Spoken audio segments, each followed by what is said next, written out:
That's normally not said about me, Mr. President. Thank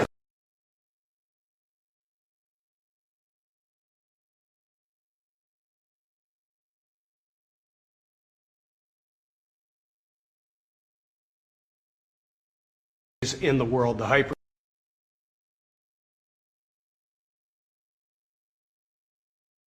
fund the development and construction of the next generation nuclear. Nuclear is a 24/7 resource. These data centers run 24/7. Some of them will cost $200–300 billion, and they want to run them all of the time. So we can't use intermittent resources. We need something that's always on.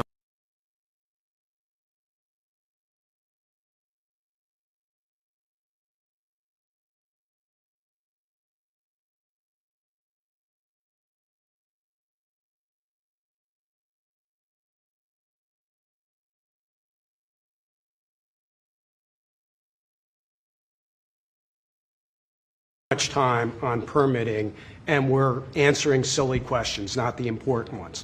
For the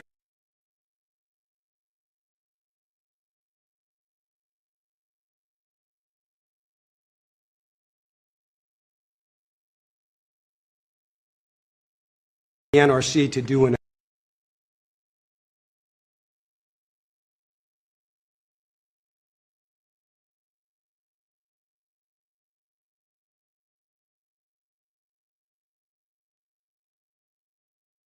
and design, start building the foundation. We need to do this for America. Are we doing something about the regulatory in here? Oh, yes, sir. Yes, You are, sir. That's going to be a big factor. Yes, sir. That issue I just described will be addressed in this EO and many other issues that we don't have time with the President to cover today. But you say it's very, we've contemplated just about everything, right? Well, this, Mr. President, this Energy Dominance Council that you have created is something I haven't seen in 30 years. It brings together all the pieces of government in one place to expedite the process. Under Secretary Burgum's leadership, this has been an amazing, amazing thing. It used to be the case that I have to run to about 5 different places in Washington to get one answer. That's great. And now it's all together in one place. So all I know about Secretary Burgum and Secretary Wright is if we haven't gotten it right, we'll get it right shortly, and there'll be another order for you to sign. But thank you so much for your leadership, sir. You were going to say something? Well, I was just going to say commercial nuclear, a bit of an unsung hero. And I just want to thank you, Mr. President, Secretary Burgum, Secretary Wright, for bringing this attention to commercial nuclear. We have the largest and most safe fleet right here in the United States. And upon that, we have fantastic innovation that's being brought forward. And it's going to come in all shapes and sizes, and it's going to actually be coming through some of these companies that you see represented here. We're going to have great jobs, we're going to have wonderful energy, and we're going to be ready. So thank you, Mr. President, for leaning in. Appreciate it. Great job you've done, too. Jake? How about talking about your company and the job you're going to do? Yes, thank you, Mr. President. Well, first of all, a little MIT nuclear connection that goes back, I know, familiar for you. So, yeah, we're working on small reactors. I'm Jacob DeWitt, CEO, co-founder at Oklo, working on small next-generation reactors that take technology America invented, developed, and pioneered and bringing it to the market after it sat on the shelves of history for about 40 years. And it's because of the actions that you're doing today that are going to help unleash that. Changing the permitting dynamics is going to help things move faster. We're seeing private investment flow into this space like we've never seen before. We went public about a year ago. One of the most successful actually go public outcomes for a transaction like that for a small nuclear company because the market needs this and wants this. And under your leadership, creating the Dominance Council, I mean, it's hard to overstate the value of that. And nuclear is a manifestation of energy dominance. In fact, a golf ball of uranium metal, which this is not, but it's a golf ball, has enough energy content in it to power your entire life's energy needs. I mean, it doesn't get any better than that. And to get back to building, nuclear uses the fewest materials, right? The least amount of concrete, of steel, of fuel for amount of energy it produces. So it should be the cheapest, the most scalable, the most sustainable. Just like you mentioned, Mr. President, about the importance of doing that right. The physics are on our side, and these things help unleash this innovation to actually realize that. So it's never been more exciting. Very exciting indeed. Go ahead, please. And I'm Scott Nolan, CEO of General Matter. We're an American enrichment company trying to bring back the U.S.'s lead in producing nuclear fuel. So just like car engines need fuel, nuclear reactors need fuel. Right now the U.S. is completely dependent on other countries to make the key step of enrichment in this fuel. And these executive orders are going to pave the way for the U.S. to regain its lead. So we really appreciate it. Will you be doing the AI plants? Because we have a lot of them going up now, and or soon going up, and they need tremendous electricity. Are you going to be involved in many of those plants? Yes. Will a lot of them be using nuclear, or some are using oil and gas, some are using different things? But Many of them will be, I think. it just makes a lot of sense. Nuclear is a perfect solution, and that's where most of them are interested. Good luck. Thank you. Thank you. It'll be great. It's going to be, yes. Okay, Will, please. The first executive order we have for you relates to the issue that Secretary Hegseth was speaking to, which is the need for incredible amounts of power at defense installations and also in AI-focused installations. What this executive order will do is speed up the approval and adoption process for specialized nuclear reactors at these sorts of sites. It also involves the Department of Energy making available the necessary fuel stock. It also creates a special envoy position and a strategy around nuclear technology export. The idea being that we can grow American industry on the back of foreign purchasers who are interested in this sort of technology as well. I'm just thinking, as you're saying that, I just said, what about auto pens? Could I use an auto pen? What did Biden do? Did he have an auto pen at the desk? Nuclear powered. No, he didn't do events like that. Yeah, he used nuclear power. You know, he didn't do events like this, I guess. That's all right. Otherwise, you know, you walk into the other side of the room, have an auto pen sign it, right? Here it is. It's phase one. Very big phase, very important phase.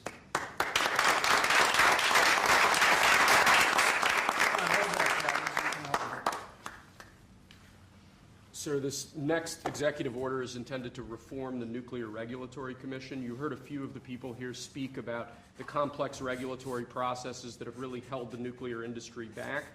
Before 1978, there were 133 reactors built in the United States. Since 1978, only 2 new commercial reactors have come online. That's because of overregulation, and the goal of this executive order is bringing that regulatory process into line with the actual needs of the industry and public safety, with an end goal of quadrupling the amount of nuclear power production in the next 2.5 decades. It's fantastic. It's exciting, right?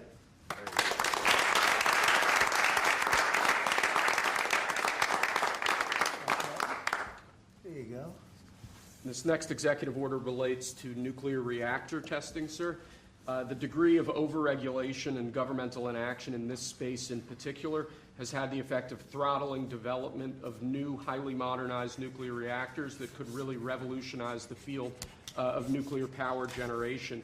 So this executive order, it orders a revised regulatory process to speed this whole process while preserving, obviously, core safety concerns. It also creates a new pilot program with an expectation that we will have 3 new experimental reactors online by July 4th next year. It's amazing. That's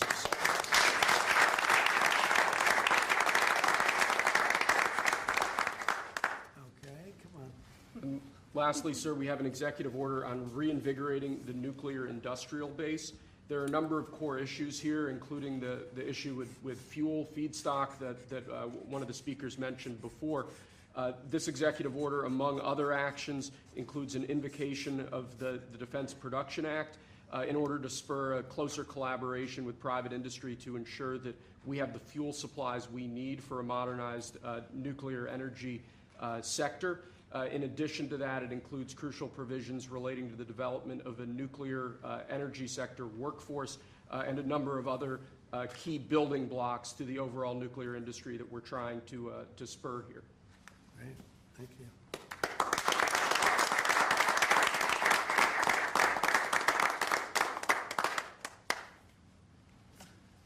We have one more for you here, sir. This doesn't directly relate to nuclear energy, but it's on a similar subject. This executive order is entitled Restoring Gold Standard Science. One of the issues that we've had in recent decades is that government policy has been made on the back of junk science, scientific studies and findings that have included conflicts of interest or scientific misconduct. The purpose of this executive order is to recenter policymaking around gold standard science, scientific efforts that have followed appropriate scientific methods that don't include those sorts of conflicts of interest, and to ensure that when departments and agencies are relying on scientific studies to promulgate rules, to promulgate regulations, that the science that they're relying on is highly reliable and available to the public. He did a very good job, didn't he? He did. How many people here could have done that? I don't know. I think a lot. Thanks. Good job, Will. Thank you, Mr. President.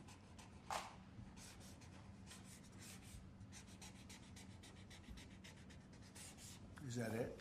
That's all we have for you now, sir.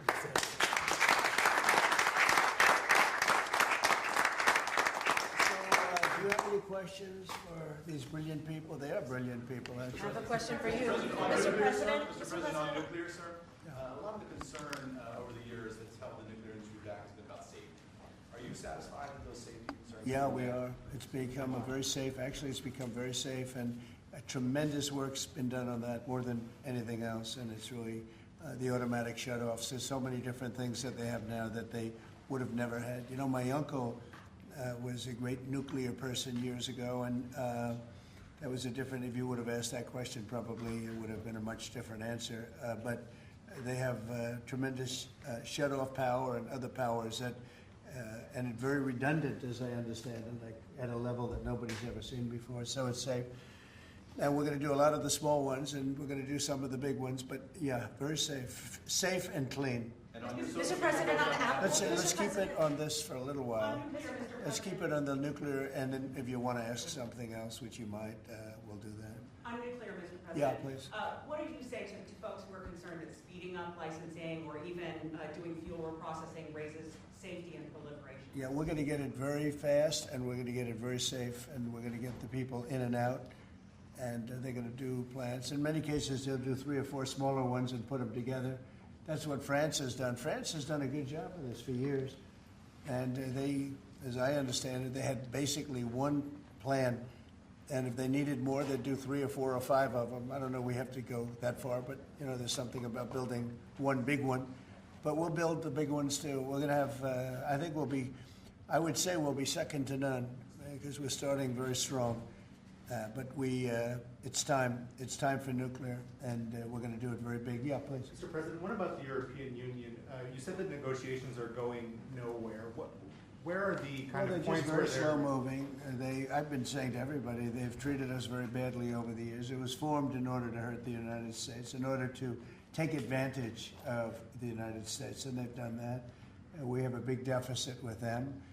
They sell millions and millions of cars, as you know, Mercedes and BMW and Volkswagen and many others, and we were restricted from, essentially restricted from selling cars into the European Union, which is not nice.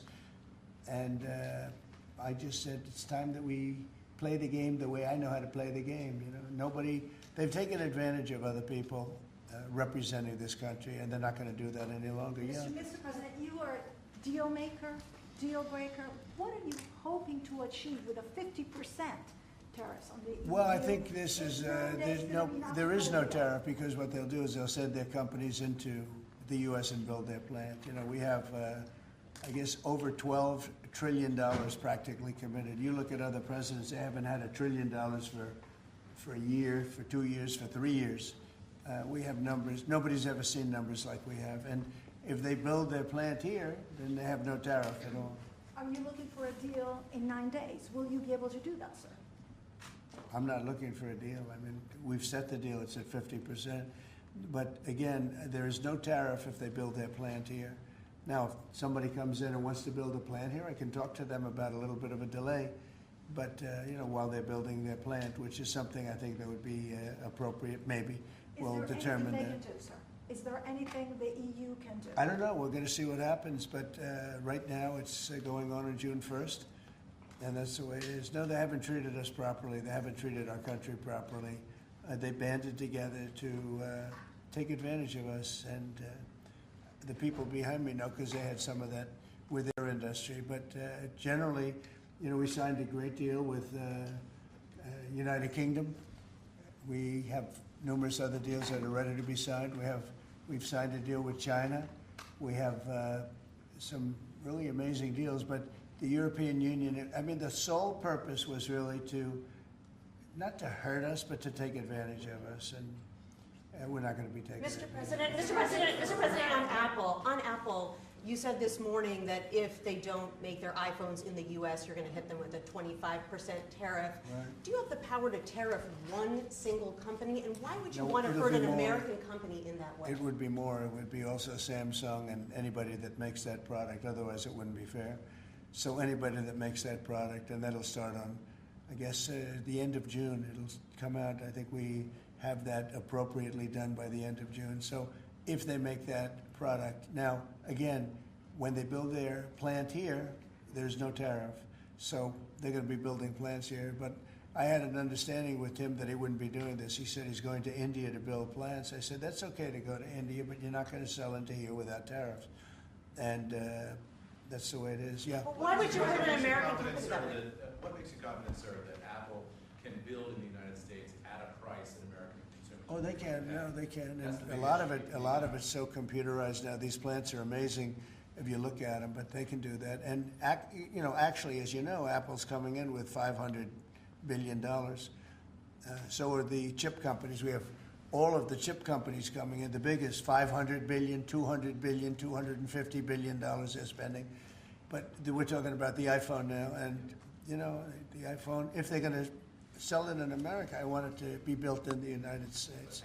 They're able to do that. When you say that Walmart should eat the cost of the tariffs, is that an acknowledgement that it is U.S. companies that bear the brunt of tariffs, not foreign countries? Sometimes the country will eat it, sometimes Walmart will eat it, and sometimes there'll be something to pay, something extra. I've always been a fan, and I've always believed, and if you look, take a look at what I did 4 years ago. We had the greatest economy, and we had no inflation. Remember that. We had no inflation, and yet we had hundreds of billions of dollars of tariffs that I put on China, yet we had no inflation. We had no big cost differential. Oftentimes, and I don't like it when a department store, because they'll do a lot of business, but they announce record profits. And everything else. They have to take out some of their profits. They'll make a little bit less money. But I don't want the consumer. I don't want the consumer to pay. But why impose tariffs that are hurting American businesses? They're not hurting. They're helping because they're creating jobs in America. We're creating tremendous amounts of jobs in America like you've never seen. We're having investment in America. We're not getting ripped off by every country in the world. We've been ripped off by every country in the world. They're making their product. They sell it. They don't give our people the jobs. They make them with other countries' jobs. And we will have something that nobody will ever see again, I think. I think we have a potential to do numbers that we never envisioned in the wildest year. Look at what's happening. 10 to 12 trillion dollars in literally a couple of months. It's nothing like that's ever happened. It's we're doing a very special thing. We want, if they're going to sell it here, generally speaking, not for all products. There's some products we don't want to make. And frankly, we're much better off getting them elsewhere. But for certain products, we want cars. We want to make cars. We don't want to have, and I like Canada very much, but we don't want to have Canada making our cars. We want to make our cars. Oh, it's a phone call. Do you mind? Hello? Okay, it's only a congressman. I'd let you know, actually. Mr. President, are you considering stopping other universities from taking foreign students? It's a different congressman. They're all congratulating us. Is that an iPhone, sir? Yeah, it's lucky it is. Right? Okay, let's go. Are you considering stopping other universities besides Harvard from accepting foreign students? Well, we're taking a look at a lot of things. And as you know, billions of dollars has been paid to Harvard. How ridiculous is that? Billions. And they have $52 billion as an endowment. They have $52 billion. And this country is paying billions and billions of dollars and then gives student loans, and they have to pay back the loans. So Harvard's going to have to change its ways. And so are some others. On that note, a lot of CEOs in the United States, big companies, are foreign. What is that going to do? I'm fine with that. No, I'm fine with that. No, we want to do that. We're actually going to be doing something in the near future that's going to make it possible for people to come into this country and come in and have a road toward citizenship. And I think it'll be very exciting, but it's too soon to speak. Why would you not want the best and brightest from around the world to come, I do. to come to Harvard. I do, but a lot of the people need remedial math. Did you see that? Where the students can't add 2 and 2 and they go to Harvard. They want remedial math, and they're going to teach remedial math at Harvard. No, wait a minute. So why would they get in? How can somebody that can't add or has very basic skills, how do they get into Harvard? Why are they there? And then you see those same people picketing and screaming at the United States and screaming at, you know, they're anti-Semitic or they're something. We don't want troublemakers here. But how do people that can't, when Harvard comes out with a statement that they're going to teach some of their students remedial math, that's basic math, that's not the deal, okay? And anymore. Are there other countries you're considering shortening the 90-day pause on tariffs for? And then are there specific steps you're looking for the EU to take? Well, we have a lot of requests, and you know, you don't have the people to handle it, frankly. Everybody wants to make a deal. I'm sure now the European Union wants to make a deal very badly, but they just they don't do it right. They don't go about it right. The other thing they do is they sue our companies all the time. You know, they have suits where they're judges. I don't know if they're appointed by them, but they're definitely Europe-centric, and we're not going to stand for it. They won a $17 billion lawsuit for Apple, and I read that case, and that's not a case that should have been won. They're suing other of our companies. They use this as a weapon, but they use it really to raise funds for what they do. It's almost like a fundraising mechanism. So we add that to the fact that they do the non-monetary tariffs and lots of other trading, you would call them trading barriers. They don't take our cars. They don't take our agriculture. They don't take anything, but we take their cars by the millions. And therefore, they have the jobs. They get the money, and we get closed plants. It's not going to happen that way anymore. Thank you very much, everybody. Thank you, press. Thank you. Thank you. Please don't. Thank you, press. Please keep moving. Please keep moving out the door this way. Thank you, sir. Thank you, sir.